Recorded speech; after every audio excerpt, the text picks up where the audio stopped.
আসসালামু আলাইকুম দর্শক, welcome back to my channel. আজকের আয়োজনে থাকছে বেবি সুইট মিষ্টির রেসিপি। যে কোনো ডেজার্ট ডেকোরেশনে, স্পেশালি জর্দা রাইসে যেন এই বেবি সুইটটা ছাড়া অসম্পূর্ণই থেকে যায়, তাই না? কিভাবে 1 কাপ গুঁড়ো দুধ দিয়ে অনেকগুলো বেবি সুইট মিষ্টি তৈরি করা যায় এবং সেই সাথে 3 কালারের নরম তুলতুলে রসের টইটুম্বর বানানো যাবে, সেই সব টিপস সহ আজকে আপনাদের সাথে আমি এই রেসিপিটি শেয়ার করছি। তো চলুন কথা না বাড়িয়ে রেসিপিটি শুরু করা যাক। প্রথমেই একটা মিক্সিং বোলে আমি 1 কাপ পরিমাণ ফুল ক্রিম মিল্ক পাউডার নিয়ে নিয়েছি, আর সাথে যোগ করে দিচ্ছি 1/3 কাপের মতো ময়দা, আর এখানে আমি যোগ করে দেব হাফ টিস্পুনের মতো বেকিং পাউডার। আর এই শুকনো উপকরণগুলো আমি ভালো মতো একটু মিশিয়ে নিব। তো এটা মিশিয়ে নেওয়া হয়ে গেলে এখানে 1 টেবিল চামচের মতো বাটার অ্যাড করে দিব। আপনারা চাইলে এখানে ঘিটাও ব্যবহার করতে পারবেন, এতে ফ্লেভারটা খুব ভালো আসে। তবে ভুল করে কখনো তেল দিতে যাবেন না, এতে কিন্তু কোনো খারাপ একটা গন্ধ আসতে পারে। তো এটা মেশানো হয়ে গেছে। এ পর্যায়ে আমি একটা রুম টেম্পারেচারে থাকা ডিম আমি অ্যাড করে দিচ্ছি। আপনারা চাইলে এখানে দুধটাও ব্যবহার করে নিতে পারবেন লিকুইড, তবে যারা খুব বেশি প্রফেশনাল না তাদের কিন্তু মিষ্টিটা খারাপ হওয়ার সম্ভাবনা থাকে, সেই কারণে 100% মিষ্টি হওয়ার জন্য আপনারা এখানে একটা ডিম ব্যবহার করবেন। এবং সাথে আমার মনে হচ্ছে এখানে একটু দুধের প্রয়োজন হবে, তো আমি এখান থেকে 1 টেবিল চামচের মতো দুধ আরও অ্যাড করে নিচ্ছি। আপনাদের কম বেশি লাগতে পারে, সেই পর্যায়ে আপনারা এটাকে মিশিয়ে একটা সুন্দর স্টিকি একটা ডো আপনারা তৈরি করে নেবেন। মিষ্টির ডোটা যত বেশি সফট হবে এবং এরকম স্টিকি হবে, তাহলে কিন্তু আমাদের মিষ্টিটাও কিন্তু খুবই এরকম সফট এবং ভালো হবে। ডোর উপর নির্ভর করে অনেক সময় মিষ্টি ভালো এবং খারাপ হওয়ার।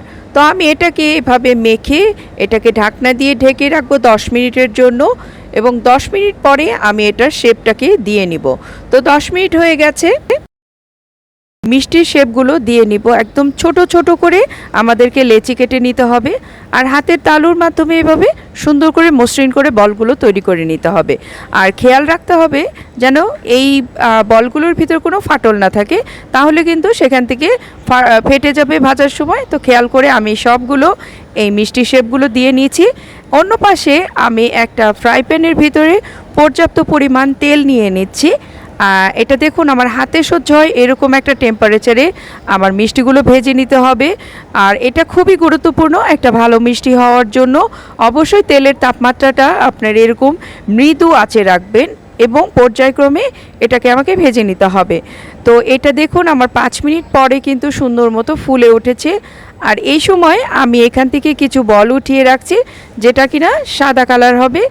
এই পর্যায়ে আমি সাদা কালারটা উঠিয়ে নিলাম। তারপরে আরও কিছুক্ষণ আমি ভেজে নিব, এবং ভাজতে ভাজতে এটার গায়ের রঙটা যখন আরেকটু বাদামি হয়ে যাবে, সে পর্যায়ে ঠিক যেরকম আমরা গোলাপ জাম ভাজি সেই কালারটা চলে আসলেও আমি এখান থেকেও উঠিয়ে নিব ঠিক এই কালারেরও কিছু বল। এবার আমি আবার একটু জালটাকে বাড়িয়ে দিব। দেওয়ার পরে আমি এটাকে আরেকটু গাঢ় করে নিব, যেটা হচ্ছে কালো জামের মতো যে কালারটা থাকে সেরকম একটা কালার করে নিব। আপনারা চাইলে কিন্তু এখানে 3-4 কালারও করতে পারেন। তো এই কালারটা হয়ে গেছে, আমাদের কাঙ্ক্ষিত কালারটি চলে এসেছে। আমি এটাকেও উঠিয়ে নিচ্ছি এবং একটা পাত্রে এটাকে কিছুক্ষণ ঠান্ডা হওয়ার জন্য রেখে দিচ্ছি। আপনাদেরকে আমি দেখিয়ে দিচ্ছি আমি এই যে 3টা কালার তৈরি করে নিয়েছি। এখন আমি শিরা তৈরি করে নিব। অন্য পাশে আমি একটা কড়াইয়ে এখানে 1 কাপ পরিমাণ চিনি নিয়ে নিয়েছি, আর সাথে যোগ করে দিব এখানে 2 কাপ পানি। অনেকে আছে যে 1 কাপ পানি এবং 1 কাপ চিনি দেয়, সেক্ষেত্রে মিষ্টিটা অনেক সময় শক্ত হওয়ার সম্ভাবনা থাকে। যদি খুব এক্সপার্ট না হন তাহলে কিন্তু আপনারা এভাবে 2 কাপ পানি দিবেন, তাতে কিন্তু আপনার মিষ্টিটা নরম তুলতুলে এবং রসগুলো ভিতরে ঢুকবে। তো এটার ভিতরে আমি একটা বলক আসা পর্যন্ত অপেক্ষা করলাম এবং এলাচটাও মিশিয়ে দিলাম।